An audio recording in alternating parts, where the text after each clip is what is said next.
Welcome to the Startup Funding Espresso. I'm Halti Martin, the host of this show where we talk about raising funding for your startup and the time it takes to have an espresso. I hope you enjoy this episode.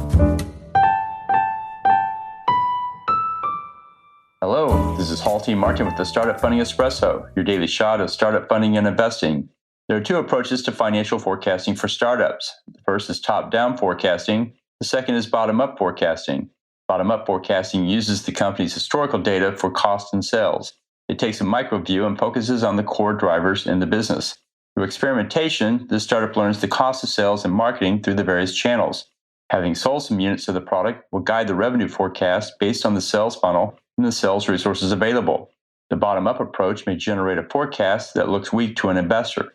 You may add your growth initiatives in to show what will drive the growth upwards past the organic growth rate. Initial growth, say 1 to 2 years out, comes from the current state of the business, while the future growth, say 3 to 5 years out, comes from your growth initiatives. Make clear your assumptions in the spreadsheet. Your thought process and approach will weigh more heavily than the numbers themselves. Include attributions from market research such as websites, news articles, and market reports. Thank you for joining us for the Startup Funding Espresso, where we help startups and investors connect for funding. Let's go startups into today.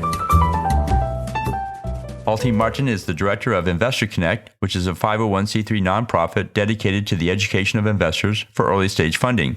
All opinions expressed by Hall and podcast guests are solely their own opinions and do not reflect the opinions of Investor Connect.